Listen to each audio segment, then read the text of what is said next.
Welcome to the DevReady Podcast, where we're helping non-techs build better tech. Today, we're joined again by Matt Wolach, who is from Excelis, SaaS sales expert. Last time he was on the episode, we were talking about the 4 pillars of scaling in a SaaS company. And today, we're going to talk about the perfect deal process and just dig in a little bit more around that. We mentioned it a little bit in the episode. It was episode 53 if you want to go back and have a bit of a look and a revisit. But yeah, we wanted to discuss perfect deal process today. Matt, thanks again for joining us. Absolutely, Andrew. Glad to be here again. I really appreciate it. So let's dive right in. Maybe give us a quick 30 seconds around who you are and your background, just for anyone who hasn't listened to the previous episode, in terms of your role in SaaS. Sure. Yeah, I've been in SaaS for about 15 years. We started a company mid-2000s that we were really confident in. We knew the product was good. We knew it would help. However, it was my responsibility to do the sales and marketing for it. And I had done that previously in other companies, but not in SaaS. Nevertheless, I was super confident, knew that I was going to rock it, and immediately fell on my face and had no idea what I was doing in the SaaS world, no clue, and couldn't make it work. Struggled for quite a while before actually figuring out the process that is necessary to be able to scale. Once I figured out that process, we went exponential from that point forward. Closed a ton of business, really had excellent close rates, north of 60% for the whole team. We got Inc. 500, which is a U.S. award for fastest growing companies in America. We had investors, begging us to take them on. We eventually exited for a lot of money. It all was because of what I developed, the perfect deal process. And that is the process that helps you sell and scale SaaS companies. That's a great summation for anyone listening. And I think, last time we spoke, you dug in around the business and what you did. And I think there's been a couple of SaaS businesses over the journey. So if you want to go revisit and have a look at that episode 53 to dig in more around Matt's background. But as you can see, there's quite a bit of an interesting background there and quite a bit of success, but also learning. And you mentioned it's walking to something new in the SaaS world was probably very different at the time. I think we dug into that a little bit in the previous episode around the challenges of converting people from the old server in the back room, the desktop computer, having the software on the desktop to a SaaS model, and that was a whole education process. So there's plenty of learning in that episode and a lot of value for our listeners. So if you haven't heard it, episode 53, I'll mention it again. But let's talk about sales and SaaS and what this perfect deal process is, maybe how you got to it and how it sort of came about over the journey, because I imagine it was a bit of an evolution for you. Yeah, it really was. And I didn't know, I figured, of course, I had success in sales previously and was very confident in what I was going to do. And so when we started the company, I had no idea what I was in for. I did not realize that there was quite a bit of nuance and technique involved within a SaaS sale that, was completely unknown to me. And so it took me a lot of stumbles and tripping, and I didn't, force my way. I went out and tried to find somebody to help me, and I was looking at blogs and videos, and unfortunately, there just wasn't a lot at the time. Surprisingly, even still, there's not a lot. There's only a few SaaS coaches out there like myself that focus on sales and marketing and growth. So I had nobody to turn to. And like you said, we were basically we were the only product in our space that was SaaS. That's it. And I didn't really have an option. I was reading all these books, trying to figure it out. I realized all these books, they're all for general sales. And what I was trying to apply wasn't really fit to SaaS. So it really took a lot of trial and error to try and figure out, how do I take a general sales model and modify it and mold it to be able to fit what we're doing here with our company. Took quite a while. Fortunately, it worked out. I know many others who I've talked with since who tried the same thing and it didn't work out. They didn't make it, never got there, which is rough because obviously in SaaS, there's a pretty high fail rate. Fortunately, it worked out for us. And then I took the same model, applied it at 2 other companies later, and it worked great there as well. So since then, now I'm coaching everybody, showing them exactly how to take this process, apply it so that you can get the amazing results without having to go through all of the struggle. So obviously it's been proven across some companies in the past and through your coaching business as well now. What drew you to helping people and other SaaS businesses in this way that you are now, rather than just working in a business or building out another SaaS product? So I do love building SaaS products. It's so fun, just the dynamic that happens. I mean, there's the one part of the idea that you're taking literally nothing and building it out of thin air. You might find a great dev team like yourselves that builds an amazing product that just came from an idea, and now somebody actually gets benefit and their lives are improved because of it. I love that whole concept. But also the team dynamic. When you're in an early stage SaaS company and you're working together and you've got some long hours and late nights and you're ordering in from the great takeout place, and you just talk about all the amazing things, just that, it's just a brotherhood and sisterhood that's just so much fun to be a part of. And I absolutely love that. So once I've done that a few times, I said, this was great. During my times, I would have other founders coming to me saying, hey, we see the results that you're getting. We see that your companies are taking off.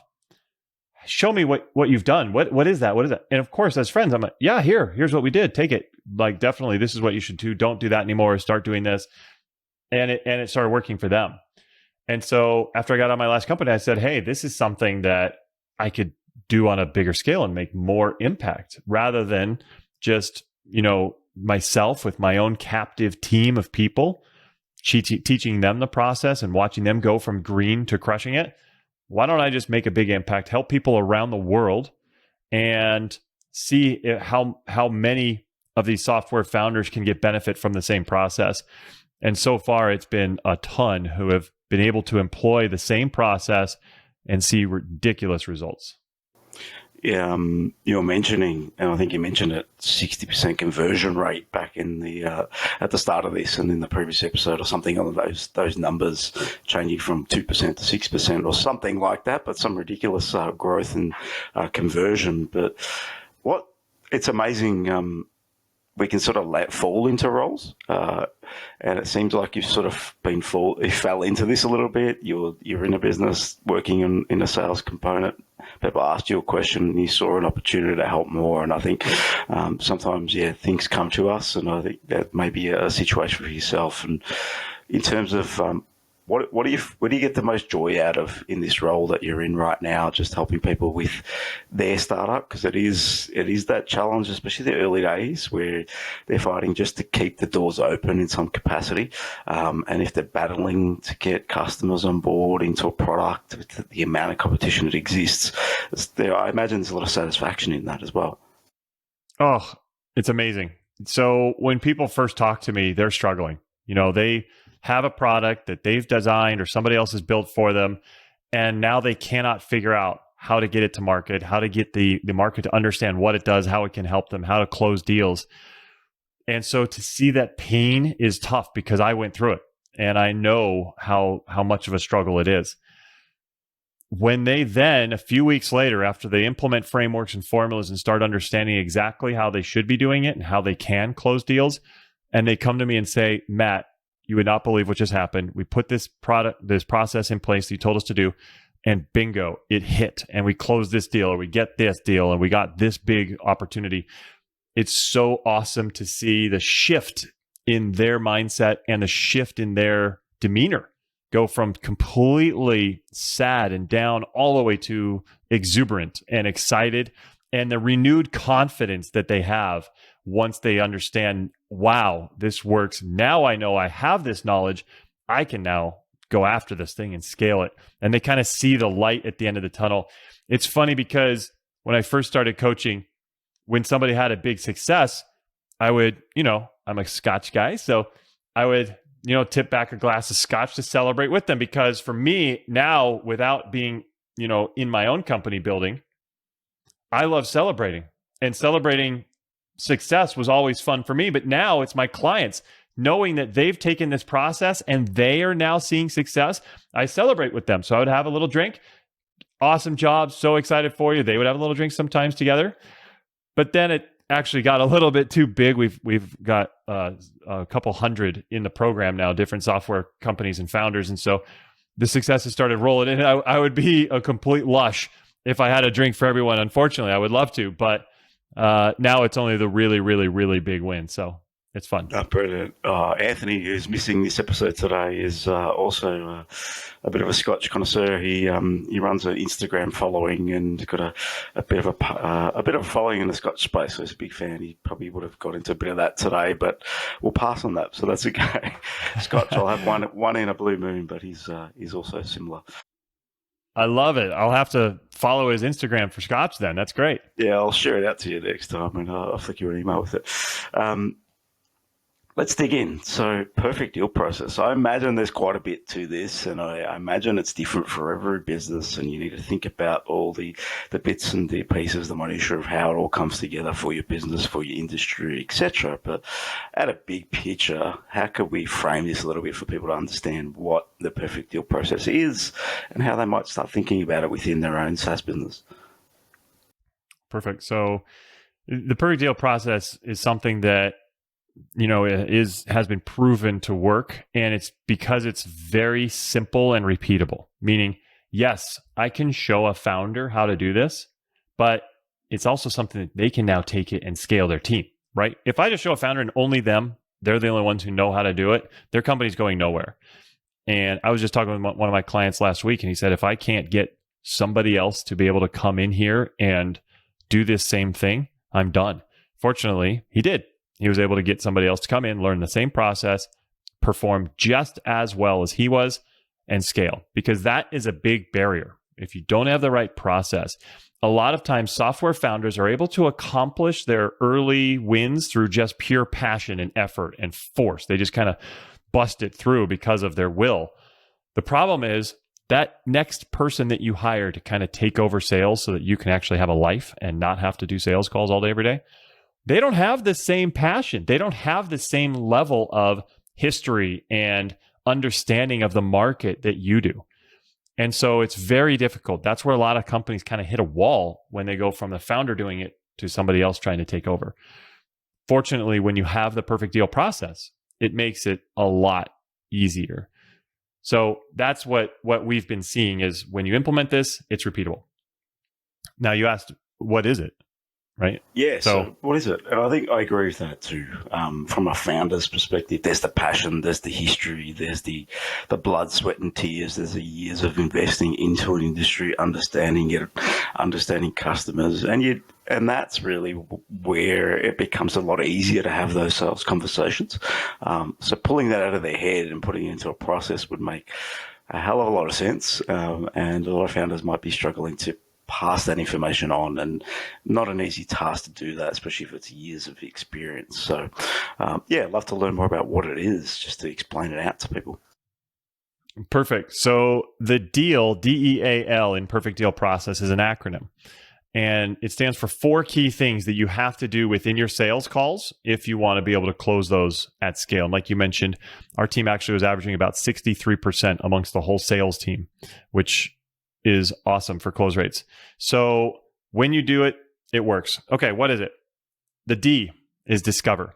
You have to be able to run an amazing discovery process. You have to know exactly what makes your prospect tick. When you're talking with them, you've got to be able to learn what their challenges are, what their pain points are, what their worries are. Why are they worried about that?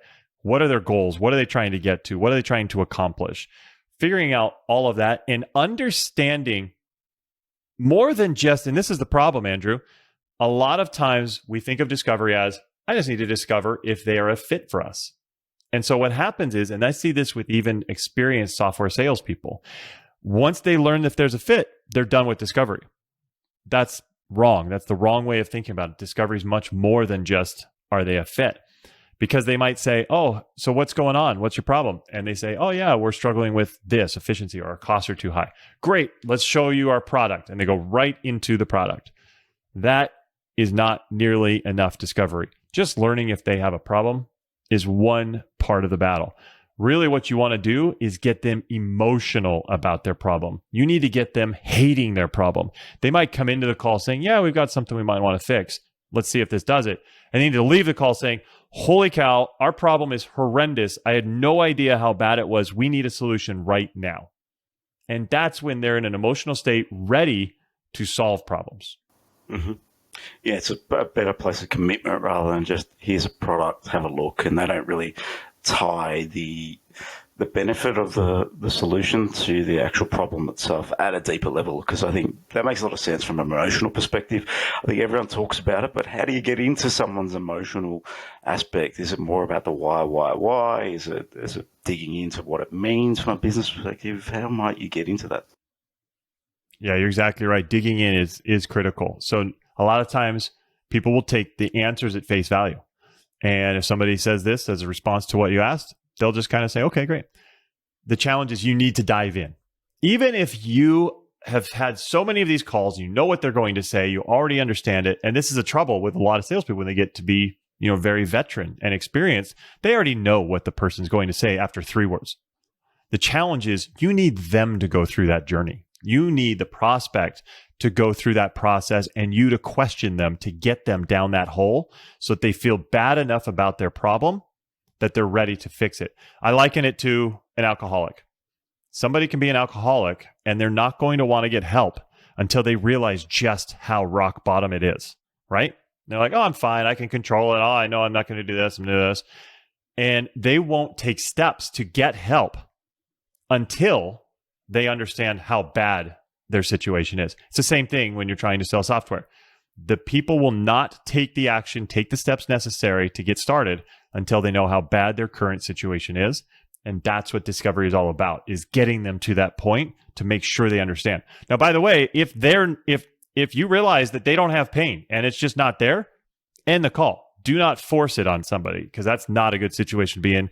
Even if you force it and they eventually buy, then they're going to leave soon and your CAC and LTV is shot. So don't force it. But when you see it, find it, dig down, make sure you uncover it. Mm-hmm. Yeah, no, I think I agree with that. We don't want to be forcing product on people and trying to create something that's not there just to get something in their hands, and then they might, in a SaaS world, they'll disappear in a month or two when they find that this is just too hard or not doing anything for me. So I would agree with that. And I somewhat liken this to, so just a bit about us. We run a SaaS product, but we also run a consulting business. And the biggest takeaway from being in a consulting business is we love to dig in and understand what a customer's at. And I think if you're taking that aspect of, yes, you have a product, but still you need to understand the customer. You understand everyone's different. They've got a different frame in their business. They've got a different way of thinking. And their problems may be similar, I agree. But is your product really going to solve them? Yes, it might, but another 20 or 30 products out in the marketplace might do the same thing. It's about, attaching to understanding who they really are as a business and showing interest, I think, is probably one of the biggest things that's shown success in what we do in the solution side of things, which transitions to more of a product side of things. So I would agree 100% in terms of that model of getting people digging more into the discovery, getting to understand where their challenges really lie. Yep, absolutely. It's huge. And then number 2, the E in perfect deal process, is educate. Once you've discovered, now you need to educate them. And there's a power that comes from educating somebody and being an advisor. People naturally look up to somebody like that. And so if you can put yourself in a position to not go right from discovery into selling, but to actually, hey, I'm going to share with you something that's going on in the industry. This is something we've seen that I want you to be aware of. They're thinking, okay, end of discovery, let me put up my wall. They're going to start selling to me. I just got to make sure I don't get sold too hard. Wall goes up. And if you say, hey, I just want to share with you some things. We found some statistics, some data, or here's something that's happening, or some famous person said this, and we need to watch out because they're really smart and they're probably right.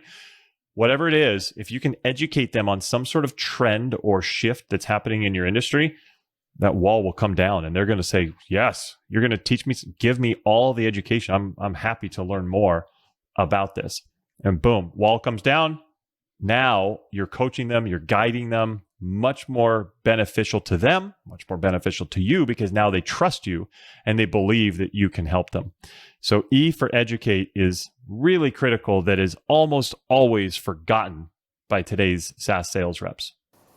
And that is really the adding value before you're doing anything, right? So sharing in the education side of things, is it more, you mentioned there industry trends or what might be occurring.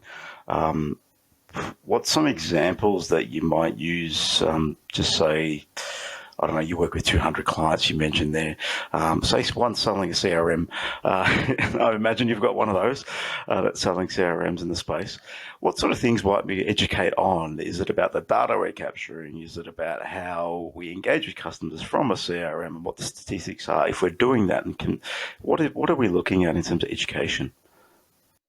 Well, let's look at it this way. So let's say the CRM is really good at personalizing, right? So you want to send out some emails, you want them personalized, you don't want them to look stock. Well, what I would do is I would say, okay, let's find out where there's a shift. And for me, there's a personalization shift that has happened in our entire world in the last 5 to 10 years that is super, super powerful. The fact that we have gone we've seen companies like Amazon, who gives you advice on what next to buy based on your buying purchases. You have Netflix showing you what to watch based on other stuff that you've watched that's similar.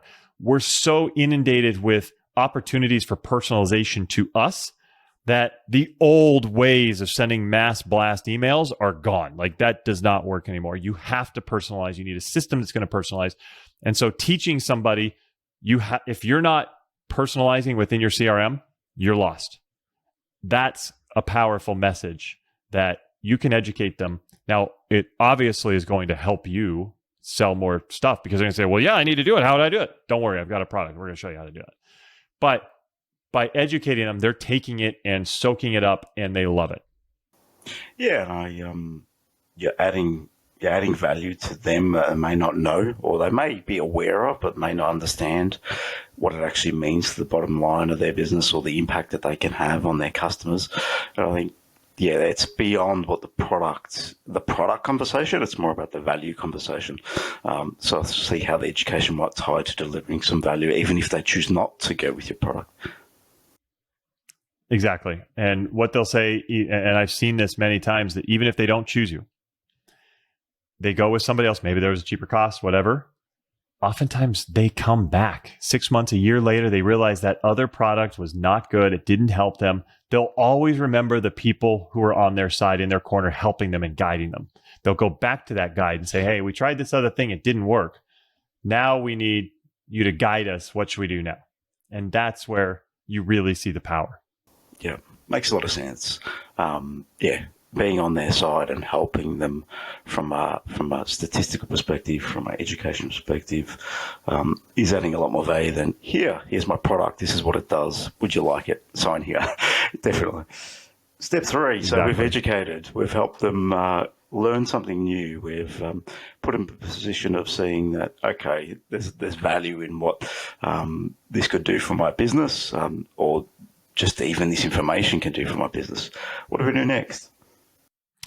Good question. So you're right. Once we've discovered about them and learned what makes them tick, and we've educated them about something that's applicable, now we do the A, associate. How can we associate our product, our solution, to both what we just educated them on and their particular situation, their challenges, their goals? How can we make sure that they understand that what we've got right here is the solution that's perfect for their exact situation right now? This is another thing that people struggle with within the software world. Something I struggled with in my early days, why I bounced around on terribleness and mediocrity early, is because I would just go through my stock demo.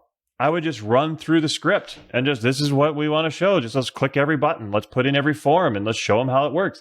That is exactly not what you want to do. Don't throw up your demo all over your prospect. You want to make sure that you customize it and tailor it to exactly what their specific needs are. If you learn that they need this, hammer on that. Really focus on it. Show them exactly how they're going to get benefit from that solution. If they really want to talk about that, hammer that. all over it. So that's where when you associate your solution, your product to their challenges, that's when you win. It's common sense, really, when you think about it, isn't it? Obviously it's taken a long time to get to where you are now, but when you talk about it in that light, it's really common sense, because in any product you might have so many features, and it might be feature rich, and the customer only might care about 10% of them. And if you're talking 90% of the conversation around things they don't care about, you're going to lose them, and they may not even see what they care about. So I think that makes, a hell of a sense to me in that sort of listening, out there. If they got one particular need or requirement, talking about how you're going to service that need and requirement is, common sense, and will add a lot of value to the conversation and get them thinking about, all right, I'm in my discovery, I've got my challenge here, I've been educated, this is how I'm going to solve that problem, and I'm pretty much getting to a solution for my needs. Exactly. And you're right. It sounds like common sense once you hear it and you understand the framework. And that's why it's so powerful once you learn this and you can apply it for yourself and your team. However, nobody does this, because even though it feels like common sense once you've learned it beforehand, nobody thinks of it. It's very difficult. Sales is not intuitive. I constantly say that. Sales is not intuitive. If sales was intuitive and you could just guess like, oh, I bet this will work, I wouldn't have a job. Right? I wouldn't have 200 software founders coming to me asking for help. So it's not intuitive. It sounds great once you understand the framework. It's like, yes, that's it. How come I never thought of that? Because we don't think of that. It's not intuitive. It took me years to figure it out.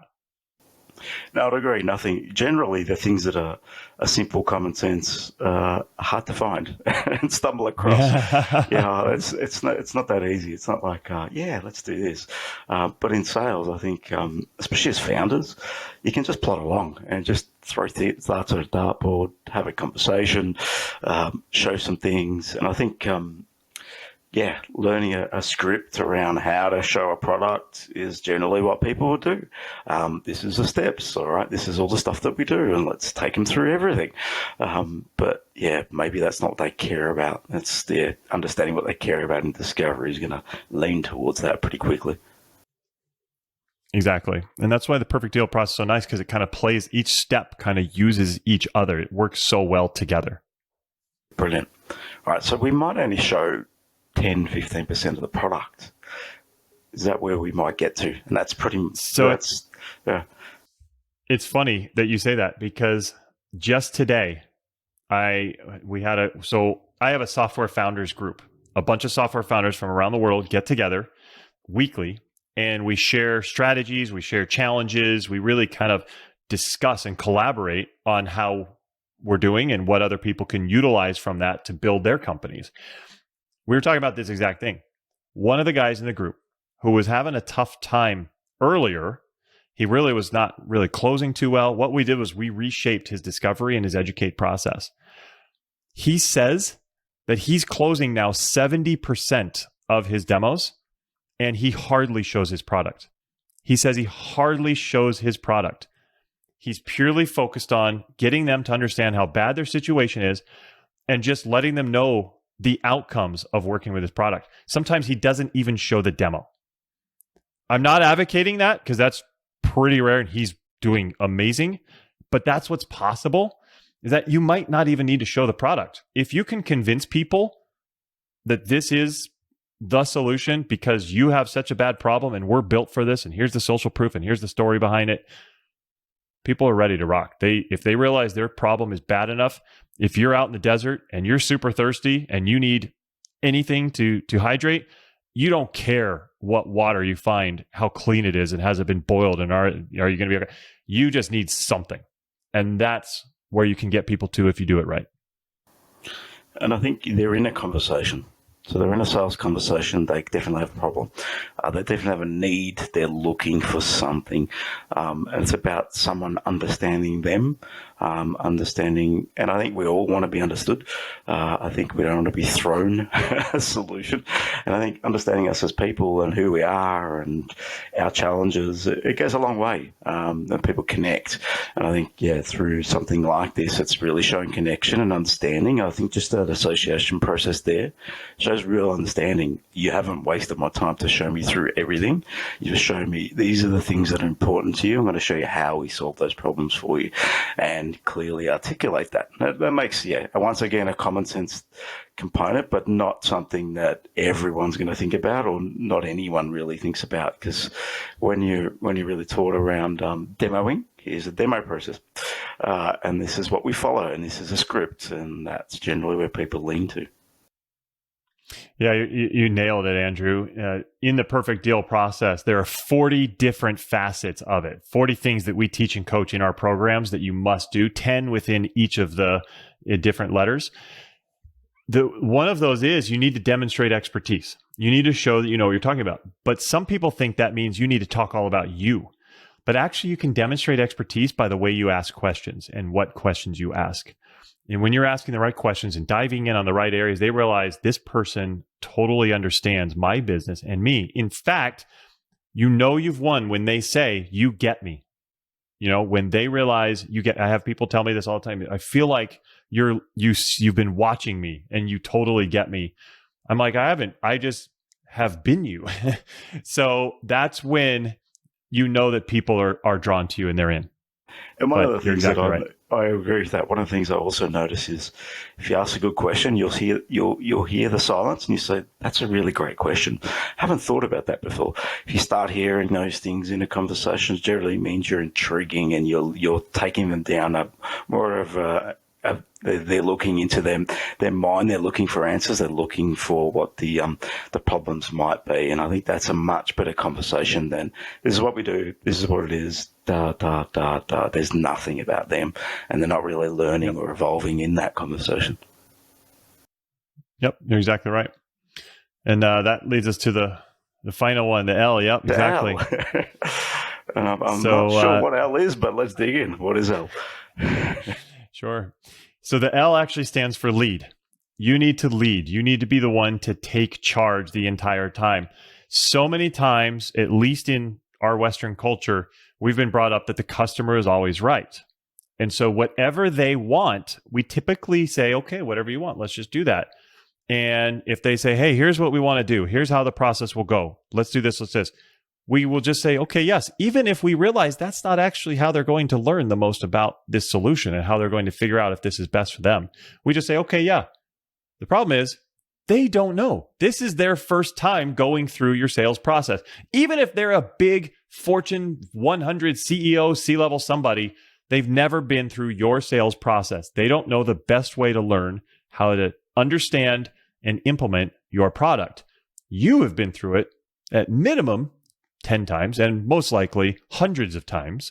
So you know the best way, who's been the most successful at learning it, understanding how the product works, and implementing it. Meaning you should have the process nailed and you should be the one guiding, holding their hand through the entire thing. The problem is, again, it's not intuitive. This is something that is really difficult, even for experienced sales reps, because I actually do test them and we do mystery shops, and they have a rough time leading when push comes to shove. But it's absolutely critical. There are entire books written on how important it is to lead the prospect through the entire sales cycle, including on your demo calls. When you can take charge, you are going to prove yourself to be the guide, the advisor that they need to follow. So from a leading perspective, that is framing out, this is the next steps, this is how we convert, this is the rollout plan, this is how we onboard, this is how we support, this is how, and just laying out the land, really. Is that what you're meaning by leading the conversation? It happens. It actually yes, that's one of them. Yes, absolutely, Andrew. At the end of the call, you must lay out next steps and you must make sure that they're agreed to. A lot of that never happens. A lot of people just like, yeah, well, think about it and get back to me. guess what? They won't think about it. So, and I think when you start out in business, and I think back to how I used to have a conversation, that's probably how I left it. But I think as you build confidence in your offering and what you do, and I think you mentioned something that people don't really take on board, is the customer generally doesn't know what the next steps are. They're coming to you for advice. They're not just coming to you for a product. And I think if you take on that energy, it's important that you own that and guide them through the process. This is what works. This is what's worked for other customers. This is what they've done. This is how we approach it. And this is why we do it this way. And it's important to sell that too and have that conversation. I completely agree. You have got to do that. You've got to have the conversation. You've got to take control. And by the way, prospects want you to do that. They're not coming to you because they are experts. They have a problem. They need somebody who's an expert to solve it. I think be that person. Yeah, solve it. But if you give them too many things to think about, too many unknowns, they're going to walk away because they don't want to have to solve the problems of getting this thing in, what the challenges are going to be. They don't want to have to think about that. They want to have, here's the solution, here's the outcomes, this is what it is, this is all the bits and pieces, and here's the rollout plan, and set, forget, this is going to work for you. They don't want to have to think about, how do I train my staff? How do I get this really in? And how do I know that's going to add value? And I think, that's the job of the sales team and the business to actually guide them. And I think you mentioned that a couple of times there. I completely agree. That is for sure their job, is to guide them, to educate and advise. Well, this is quite, like I said, quite simple, but not that simple to get here, I would imagine. And I think there's plenty of learning in this. And you mentioned there's 10 little things you might do in each section. So if anyone wants to learn more about the perfect deal process and maybe jump on board and learn about what you do from I see it more of a sales acceleration type model that you work in, mentoring type model, bit of group mentoring. How might they reach out and learn more about your offering and what you actually do from a digging in and helping and guiding them through this from a SaaS perspective? Yeah, great question. And our product, which is a SaaS, it's kind of like an accelerator. It's built for early stage software companies, people who want to get in, get launched, and really scale. And that's who joins the program. How do they learn more? Come to mattwolach.com, mattwolach.com. And you'll see everything that you might want to know on there. I also have some free stuff to give away on there, including there's free training. There is a free SaaS scorecard, which a lot of people absolutely love. It allows you to keep your metrics squared away and understand what metrics to track. So go there. You can download that stuff. You can also find out about our Software Founders program, which is, we do want to make sure, just like we talked about, that we're getting the right people involved, but book a call with our team and we'll be able to show you if this, how the program works and if it's a fit for you. Brilliant, Matt. Thanks again for joining us. And like I said, if you want to go and revisit the 4 pillars of scaling a SaaS company, which was an early conversation we had, episode 53, go and check that out. And I'll dig a bit more into Matt's background as well through that episode. So, Matt, thanks again for joining us, and we'll share everything out through the show notes. Appreciate your time. Absolutely, Andrew. Thanks for having me.